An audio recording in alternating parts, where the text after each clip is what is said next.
It's easy to focus on how others make you feel, but have you ever asked them, how do I make them feel? Start by paying attention to your own thoughts. He makes me so mad. She always makes me laugh. I can't believe she's making me wait again. He actually makes me feel like I can learn this math stuff. It's easy to forget that we have the power to affect how the people around us feel. When you invite a new kid to join you for lunch, you make them feel included. When you thank a teacher for helping you with a tough writing assignment, you make them feel appreciated. When you offer to play with your little sister, you make her feel valuable to you. And when you help your mom fold and put away the laundry, you make her feel loved. Treating others with kindness isn't always easy, especially if you're not in a great mood yourself. But when you follow Jesus, God's Spirit comes to be with you. The more time you spend with God, the more kindness begins to grow. As you take time to show others they are valuable, they can see God at work in you.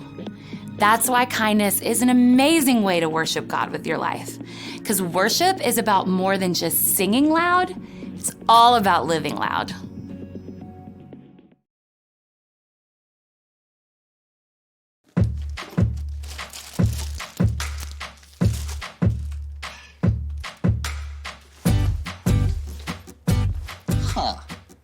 Hey, welcome to Story Lab. This week we're talking about kindness while we take a look at someone who brought light wherever he went.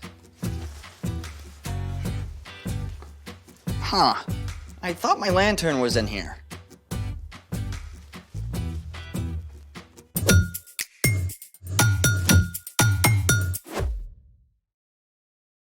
Hey, I'm Carter. And I'm Zeke, We're talking about kindness. which is showing others they are valuable by how you treat them. I thought you were getting ready to go camping. I am.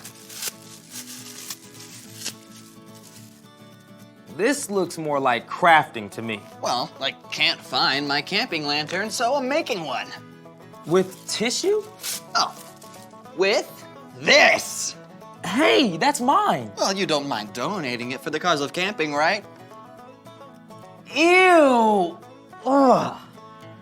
Kids, do not do that at home. Well, there's like 4 swallows left. We could probably do a whole show on what happens when you drink out of a bottle. Studies have shown that the average reusable water bottle contains 40,000 times more bacteria than a toilet seat. Ew! Oh, gross! Sanitize your water bottles, folks. Well, I'm not gonna use this bottle to drink out of anyways. Fine, it's all yours.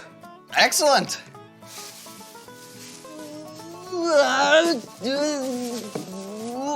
Ta-da! Cool, but I think you missed the part where a lantern is supposed to light up. Oh, well, I'll just toss in a few glow sticks. Fair enough, but that's not going to keep you warm. Yeah, and my dad is terrible at starting campfires. Maybe you can give him a few tips. From Flame Master Zeke. Let's make it! First of all, never ever try to start a campfire without an adult. And always keep a bucket of water and sand handy. Also, settle for real nature and not just a cheesy backdrop. When you're ready to start, step 1 is to look around your fire pit area for 3 different kinds of wood. First off, you got tinder. That's small twigs, dry leaves, or pine needles. Then, some kindling. Larger sticks about less than an inch around. And we have more kindling that are just slightly above an inch. Finally, you've got fuel. Your fuel is larger pieces of split logs, branches, or even firewood that you can pick up at the store. What next? Next, it's time to build. Take a couple handfuls of tinder and pile them in your fire pit.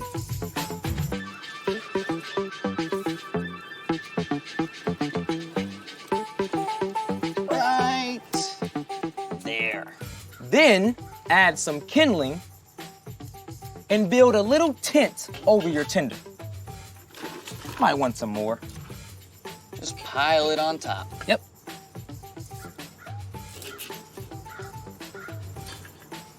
How is that?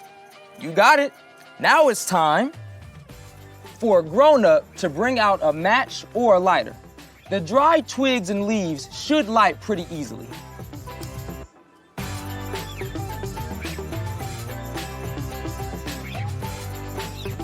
All right. Starting to heat up just a little bit. There we go. Now, you can feed it with more dry twigs and leaves, little by little, and watch as it takes off. And you can blow lightly at the base of the fire as well.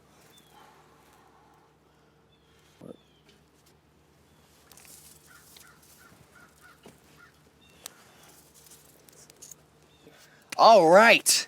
Ready for this? Whoa, Flame Master, add some kindling first. Oh. Here. When the fire is big enough, then you can start to add larger pieces of fuel. This is so relaxing. I could do this all day. I bet you could. But meanwhile, it's time for... The story before the story. Today, we're in the book of Matthew. Matthew is one of the 4 books called the Gospels. These books tell stories from the life of Jesus. Matthew was written down by one of Jesus' followers, a tax collector whose life was turned upside down by his friendship with Jesus. Matthew recorded that when Jesus was about 30 years old, he began to travel from town to town, teaching and healing. Everywhere Jesus went, big crowds gathered. Some people were desperate to be made well. Others came to hear his teaching. Jesus didn't turn anyone away, even people who were considered outcasts, which is where our story starts. Take it away. Hey everyone, I'm Brian. And hey, I've got a question for you. Have you ever wondered what God looks like? I mean, God is so incredibly awesome and amazing and glorious that people can't look directly at God. I mean, when Moses spent time with God on Mount Sinai, Moses' face shone so brightly afterward that he had to cover it. But God wants to be known. God wants to be in a close relationship with us, like a good friend. And that's the reason God sent Jesus. The Apostle Paul wrote that Jesus is the exact likeness of God. Jesus is God's Son. So when we look at the things Jesus said and did, we can know that this is what God is like. Jesus showed us what it means to love others like God does. And one of the most important ways that we can show love is through kindness. Now, it's easy to think of kindness as just, well, being nice, and that's part of it. But Jesus showed us that true kindness goes much deeper. Let's take a look at 3 different times Jesus showed kindness. One day, after Jesus finished teaching, a man with a skin disease threw himself on the ground at Jesus' feet. At that time, if you had a skin disease, there was no easy cure, so you had to stay away from everyone, even your own family. No one wanted to come anywhere near you, much less, actually touch you. The crowd around Jesus would have been horrified. Ew, get away. But the sick man was so desperate, he didn't care about the rules. Lord, if you're willing to make me well, you can do it. Instead of backing away, Jesus did the unthinkable. He reached out his hand and touched the man. I am willing to do it. Be clean. At once, the man was made well. His skin became completely clean and healthy. Through the kindness of Jesus, the man could now return to his family and friends. In fact, Jesus often spent time with those who were overlooked or considered unimportant, like children. Let's take a look at another time that Jesus showed kindness. Now, at this time, people didn't think kids had much value. So when some families brought their kids to see Jesus, His followers stepped in to stop it. You can't bother Jesus with a bunch of snotty-nosed kids. Yeah, Jesus is way too busy with important stuff. Jesus didn't see it that way at all. He stepped in to flip the situation upside down. Let the little children come to me. Don't keep them away. The kingdom of heaven belongs to people like them. Jesus didn't care what other people thought. He welcomed those kids, laying his hands on them and blessing them. He showed everyone around him how valuable children truly are. Finally, let's look at a third time that Jesus spent time with some unexpected people. Now, remember how Jesus invited Matthew, who was a tax collector, to follow him? Tax collectors were considered to be traitors to the Jewish people. But when Matthew invited Jesus to dinner, Jesus didn't hesitate to come. He spent time hanging out at a meal with tax collectors and other people who were looked down on for their wrong choices. Of course, the religious leaders were shocked. They demanded of Jesus' followers, Why does your teacher eat with tax collectors and sinners? Jesus heard what they were saying. Those who are healthy don't need a doctor. Sick people do.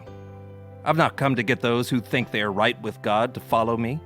I've come to get sinners to follow me. Jesus didn't just spend his time hanging out with people who were important or had it all together. He gave his attention and help to those who were outcast and overlooked. And we can show the kindness of God when we do the same. The end. I love that since Jesus is God's son, he gives us this perfect picture of what God is like. Yeah, he's not just a king, but a friend. You know, I bet when Jesus was growing up, he always looked for the kid who needed a friend. Jesus showed incredible kindness to us all by giving up his life so we can be restored to relationship with God. The ultimate act of kindness. So, what's our part in the story? Well, it's easy to be kind to somebody when you might get something out of it, like an invite to a popular kid's birthday party or maybe help with your homework. But Jesus was kind to everyone, especially the people who seem to have the least to offer. So just like Jesus, we can keep our eyes open for people who are often overlooked. Yeah, like that quiet kid in your class who usually sits alone. Or the kid who was always picked last for PE. You can say hi and offer words of encouragement. Let them know that you see them. And when you're making a list of kids to invite to your birthday party, think about including someone who may not get many invitations. Or if the checkout lady at the grocery store looks sad or worried, give her a smile. Or if you live in a place where there are people without homes, ask your parents to keep warm socks and snacks in the car to give away. It's all good ideas. Everywhere you look, you'll find somebody who needs your kindness to remind them they're valuable. Someone who needs you to show God's love. Ask God to help you look for opportunities. And then be ready to go for it. You got that right.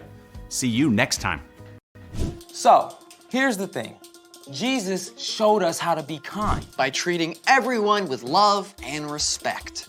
and shining God's light everywhere we go, just like a warm, bright campfire. Or my lantern. About that. Oh, hold on. Well, look at that. What can I say? I have such bright ideas. Thanks for joining us in the Story Lab. See you next time. So it's like your own makeshift lantern. I know, I can see everything. I don't know how to turn the lights back on. Snap. Oh, worked.